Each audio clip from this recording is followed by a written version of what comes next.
২ মাস পরে গরু বিক্রি করতে চাই, বিক্রি করলাম না কেন? আসসালামু আলাইকুম। আজকে কথা বলবো আমার যে এই দুইটা গরু আপনাদের আমি বলেছিলাম যে ২ মাস পরে বিক্রি করব, কেন বিক্রি করলাম না। সর্বপ্রথম আপনাদের বলি, ক্যাটাফর যখন ইনজেকশন দিয়েছিলাম তখন গরুর অবস্থা কি ছিল আর এখন দেখেন কি অবস্থা। মূলত আমি এখন বিক্রি করতে চাচ্ছি না, কারণ হচ্ছে এখন শীতের দিন আর এই শীতের সময় গরুর দাম অনেক কম যায়। আমি আরেকটা ভিডিওতে বলেছিলাম যে যারা গরু পালন করতে চান তারা এখন গরু কিনে নিতে পারেন, কারণ এখন যদি গরু কিনে নেন তাহলে খুবই কম দামে গরু পাবেন। আর ১ মাস পরে যদি গরু কিনতে চান তাহলে দেখবেন যে অনেক বেশি দাম দিয়ে গরু কিনতে হবে। আর সামনে আসতেছে রোজা, রোজার মাসে দেখবেন যে আপনার গরুর দাম এমনিতেই বৃদ্ধি পাবে। যারা রোজার মধ্যে বিক্রি করতে চান তাদের সুযোগ এখনই গরু কেনার। যদি আপনি এখন না কিনেন তাহলে আপনি পরবর্তীতে লাভ করতে পারবেন না। এখন যে আমার যে দুটা গরু দেখতে পাচ্ছেন, আলহামদুলিল্লাহ ভালো রেজাল্ট পেয়েছি আমি অনেক। কারণ হচ্ছে এখনো এখনো দুইটা গরু ২,২০,০০০ টাকার দাম বলে, কিন্তু আমি দিচ্ছি না। কারণ হচ্ছে যে রোজার মধ্যে আমি আরো বেশি দামে বিক্রি করতে পারবো। আর রোজার মধ্যে যে বিক্রি করব, এখন যদি আমি ২,২০,০০০ টাকায় বিক্রি করি তাহলে আমার লাভ কম হবে। এখনো যদি আমি বিক্রি করি, আলহামদুলিল্লাহ আমার ২.৫ থেকে ৩ মাস হয়নি, এখনো ৩ মাসের অনেক দিন এখনো কম আছে। ২.৫ মাসের একটু হয়তো ২ থেকে ৩ দিন বেশি হতে পারে। এখনো আমার হিসাব করে আমি দেখলাম যে আমি যা এদেরকে খাবার খাইয়েছি সেইখান থেকে আমার এখনো ৩০,০০০ টাকা লাভ থাকে।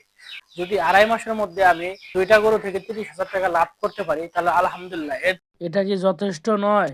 এর জন্য আমি আপনাদের বলবো, যারা গরু পালন করতে চান তারা না ভেবে আপনারা গরু পালন করা শুরু করেন, আর দেখবেন যে ইনশাল্লাহ লাভ করতে পারবেন। এই দুইটা যদি আমি রোজার মধ্যে বিক্রি করি তাহলে হয়তো আরো বেশি লাভ করতে পারবো। এর জন্য আমি এই দুইটা রেখে দিয়েছি, কারণ এই দুইটাকে এখন আমি যা খাওয়াচ্ছি সেগুলোই তার শরীরে লাগছে এবং মাংস দিন দিন বৃদ্ধি পাচ্ছে। এর জন্য আপনারা একটু ভালো করে দেখুন গরু দুটি কত বড় হয়ে গেছে। শুনে এত বোঝা যাচ্ছে না, কিন্তু আলহামদুলিল্লাহ আমি অনেক ভালো রেজাল্ট পেয়েছি।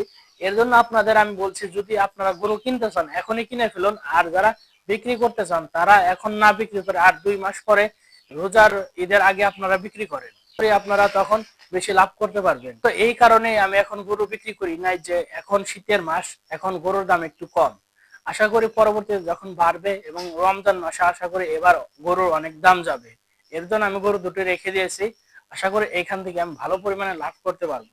এর জন্য আগেও ভিডিওতে বলছিলাম যারা গরু কিনতে চান এখনই কিনে ফেলুন, আর যারা বিক্রি করতে চান তারা একটু ধৈর্য ধরে গরুগুলো খাবার দাবার ঠিক মতো খাওয়ান। আশা করি আপনারা এখান থেকে ভালো পরিমাণে একটা প্রফিট ইনকাম করতে পারবেন। আর অবশ্যই শীতের দিনে ঠিক মতো যত্ন নেবেন, তাহলে দেখবেন গরু গরমের মতোই ঠিকভাবে বৃদ্ধি পাচ্ছে। চেষ্টা করবেন সবসময় শীতের মধ্যে গরুকে ২ বেলা গরম কুসুম গরম পানি খাওয়ানোর। আজকের ভিডিওটি এই পর্যন্ত। ভিডিওটি কেমন লেগেছে অবশ্যই কমেন্টে জানাবেন, আর যদি আপনাদের কোনো প্রশ্ন থাকে অবশ্যই কমেন্ট করে সেটাও জানাবেন। যারা নতুন আছেন চ্যানেলটি সাবস্ক্রাইব করে পাশে থাকা বেল আইকনটি অল করে দিবেন, এবং যারা যারা ফেসবুক পেজ থেকে ভিডিওটি দেখছেন অবশ্যই পেজটি ফলো করে দিবেন। আসসালামু আলাইকুম।